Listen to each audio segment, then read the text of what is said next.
YKS ve LGS süreci çok uzun bir maraton ve stresli, kaygılı bir maraton. Şu ana kadar zaten öğrenciler gerekli çalışmaları yapmışlardır yani, ama bu aşamadan sonra özellikle sınava yakın bir süre kaldı. 2-3 aylık gibi bir süremiz var. Bu süre zarfında öğrencilerin motivasyonunun devam etmesi lazım. Motivasyonlarının yüksek olması lazım. Çünkü 7-8 aylık bir çalışma sürecinden sonra özellikle baharın gelmesiyle öğrencilerde bir gevşeme olabiliyor. Bu tür durumlarda motivasyon düşüklüğü yaşadıklarında kazanacakları bölümleri, gidecekleri liseleri ve üniversiteleri hayal ederek, gidecekleri şehirleri hayal ederek tekrar çalışma için motivasyonlarını arttırmaları lazım. Çünkü bu sınavı kaybedenler genellikle son 2-3 ay kala çalışmayı bırakanlar, motivasyon düşüklüğü yaşayan öğrencilerdir.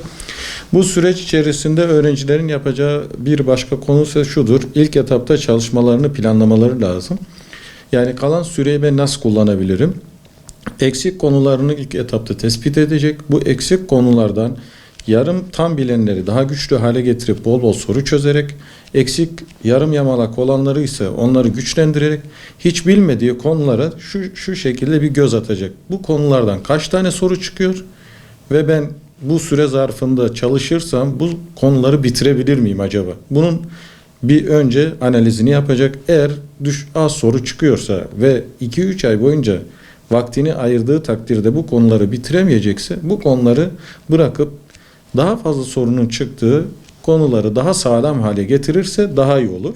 Özellikle konu analizlerini yaparken bildiği konulara artı, bilmediği konulara eksi koyarak bir analiz içerisinde olabilir. Çalışmalarını özellikle son 1-2 ay içerisinde genellikle deneme sınavı çözecekse veya çalışacaksa sınava uygun bir ortam oluşturması lazım. Yani sınava giriyormuşçasına sınav saatinde, sınavın olduğu saatlerde çalışması lazım. Masa başında, icabında bir sınıf ortamında yaparsa daha iyi olur. Çünkü sınav bir ev ortamında olmayacak. Bu da onun kaygı ve heyecanını bir nebze olsun azaltacaktır.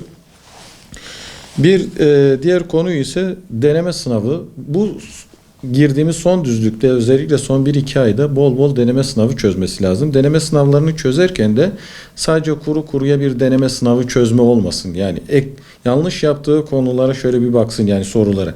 Ben bu sorunun cevabını bilmediğim için mi yanlış yaptım? Heyecanlandığım için mi yanlış yaptım? Yani analizini yapsın. Eksik bir yer varsa orayı tamamlasın. Bol bol soru çözerek, özellikle bu son aşamada, çünkü bu sınavlarımız eleme sınavlarıdır.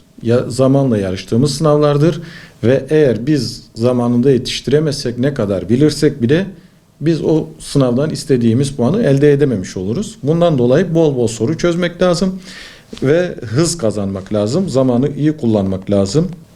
Genel olarak baktığımız zaman bu 2 aylık süreç içerisinde öğrencilerin özellikle ailelerin, mesela ailelere tavsiyem, onların üzerine çok büyük baskılar kurmamaları.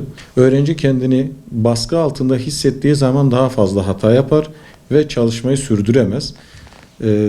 Okula giden öğrenciler okuldan sonraki saatlerini mümkün mertebe çalışmaya ayırsınlar. Gitmeyen, mezun olan öğrenciler ise günlük planlayarak, çalışmasını planlayarak, yani en azından saat 8'de kalkıp sınava uygun bir çalışma planı oluşturarak saat 8'de kalkıp kahvaltısını yapıp saat 9'da başlarsa, çünkü sınav saati de 10'da olacak. Bu şekilde sınav gününe kadar devam ettiklerinde sınava daha hazır bir halde sınava girerler. Özellikle yeme içme noktasında yeme içmelerine dikkat etmeleri lazım. Uyku düzenleri, uykuya dikkat etmeleri lazım.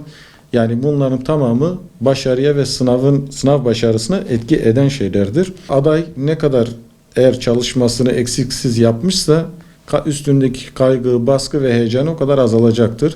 Şimdi iki tür insan heyecan ve kaygı duymaz. Bir, hazır olan, yani çalışmasını iyi yapmış, sınava hazır olan kişi. İkincisi ise hiçbir şey yapmayan, kaybedecek hiçbir şey olmayan. Ama arada yarım yamalak yapmış öğrenciler ve adaylar genellikle heyecan ve kaygı düzeyleri çok yüksektir. Bunun önüne geçebilmek için çalışmalarımızı iyi bir şekilde yapmamız lazım. Kazanacağımız bölümü hayal etmemiz lazım. O bölüm için elimizden geleni yapıp gerisini de tevekkül edip Allah'a bırakmak lazım. Şimdiden gireceğiniz sınava hepinize başarılar diliyorum. Allah zihin açıklığı versin. Allah sizi muvaffak kılsın.